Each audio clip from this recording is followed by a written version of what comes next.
Bonjour à tous chers mortels, c'est Dragmar, on se retrouve pour de nouveaux achats manga. Alors je le dis clairement, ça risque d'être les derniers avant un petit moment, parce que vu que je suis en train de préparer le déménagement, je peux pas trop me permettre d'acheter, et puis bon, je vais pas me rajouter des trucs à ramener sur Seine-et-Marne. Donc là, à mon avis, ce mois-ci, il y a très peu de chances que j'ai des nouveaux achats, mais bon, j'ai encore de quoi lire, j'ai encore de quoi vous présenter, vous inquiétez pas, là-dessus, vous serez servis. Donc là, ce sera un mini achat manga, il y a quelques titres, mais c'est quelques titres de qualité, à mon goût bien évidemment. Ukolder, et d'ailleurs quand j'ai vu Ukolder, je me suis jeté dessus, mais directement. Une série que j'adore, c'est de Ken Akamatsu, c'est l'un de mes auteurs favoris. Et là on est déjà au 22e tome. La série, je me demande si la série va dépasser Negima qui faisait 37 tomes, si je dis 37 ou 38 tomes, si je dis pas de conneries, je crois que c'est 37. Je me demande si la série va le dépasser. Je dis pourquoi pas, hein, moi ça me gêne pas. De toute façon, à chaque fois qu'il fait une série en ce moment, elle est de plus en plus longue. Mais c'est cool, hein, c'est toujours une très très bonne série. Donc Ukolder qui est la suite directe de Negima. Donc là on suit un jeune garçon qui va rejoindre une organisation avec des immortels. Donc lui aussi est un immortel. Et après on a des immortels de vampires, des robots, une personne qui est capable de remonter dans le temps, un ange. Voilà, on a un petit peu tout. Et là ils vont se battre contre différentes mages, ce genre de truc là. Et c'est une excellente histoire. Alors je vous conseille très fortement de voir Negima avant, parce que si vous n'avez pas vu Negima, vous avez plein de trucs où vous allez vous dire mais qui c'est ces personnages, pourquoi on nous parle de ça, tout ça. Il paraît, il y a des infos ultra importantes, enfin bref, non, lisez Negima, déjà lisez Negima parce que c'est trop bien. Et en plus, si vous voulez avoir toutes les infos en lisant Ukolder, vous avez pas trop le choix, clairement. Lire Ukolder sans avoir lu Negima, vous allez avoir un gros handicap, à mon goût, hein. Après vous faites ce que vous voulez, hein.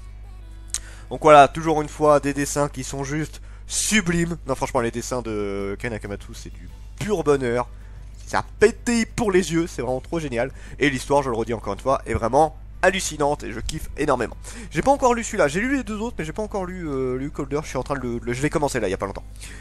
Ice Core Girl, 8ème tome, je ne pouvais pas me permettre de ne pas acheter la suite, parce que vu ce qui s'était passé dans le 7ème tome, ça aurait été extrêmement insultant de ma part de ne pas voir la suite. Donc du coup, et encore là, encore une fois, on est... Ah putain, c'est vrai que la série finit en 10 tomes.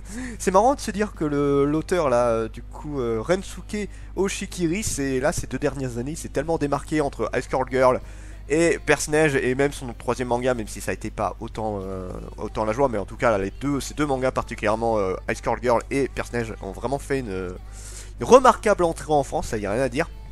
Et Ice Core Girl, je vous le conseille très fortement. En gros, on suit un jeune garçon totalement loser, qui est pas doué à l'école, pas doué pour grand chose, d'ailleurs pas spéciaalement attiré, enfin les filles ne sont pas spécialement attirées par lui, tout ça, mais qui est très doué pour tout ce qui est jeux vidéo. Et en fait il va rencontrer une jeune fille qui, elle, c'est tout l'inverse, qui est extrêmement douée à l'école, extrêmement douée en tout, et qui est une jeune fille de noblesse, on va dire ça comme ça, fille de riche en gros. Et elle, pareil, elle a une passion pour le jeu vidéo. Et du coup ils vont se rencontrer. Au début ça va être de la rivalité, et au fur et à mesure ça va partir sur de l'amitié. Une amitié assez particulière, hein, on va la mettre, mais qui est vraiment très bien fichue et que j'adore énormément. Ice Core Girl, c'est une putain de bonne série que je vous conseille énormément. J'ai pas vu l'animé, mais l'animé je suis fortement... En fait, pour vous dire, quand je regarde l'animé plus le manga en général, c'est que je surkiffe à mort la série. Et là franchement, vu ce que j'ai eu, je pense que l'animé, il y a de fortes chances que je le regarde également. Voilà, Ice Core Girl, une très bonne série que je vous conseille énormément. Ensuite, quand Takagi me taquine, bon là c'est juste du plaisir personnel, parce que bon, c'est décousu à chaque fois, hein, c'est pas, y a pas une histoire qui se suit en fait. On voit à chaque fois les péripéties de Nishikata et de Takagi qui se foutent sur la gueule. Mais c'est surtout Takagi qui en met plein la gueule à Nishikata. Et c'est extrêmement drôle, c'est extrêmement détente, et je suis en surkiff total sur Takagi. Je trouve cette jeune fille tellement marrante, et j'adore le personnage. Voilà. Bon, Nishikata il est assez classique, mais bon, tu t'y attaches vite, mais c'est surtout Takagi qui fait, je trouve, la force de ce manga là. C'est vraiment des grosses barres, et je vous le conseille fortement. Voilà, vous voulez passer un bon temps à rigoler, à apprécier ce qui se passe. Bah encore une fois, quand Takagi me taquine, c'est vraiment sublime. À voir, vraiment à voir.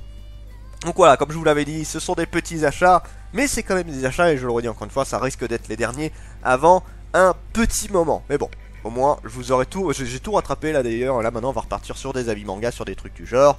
C'était Dragmar, et je vous dis à la prochaine, chers mortels.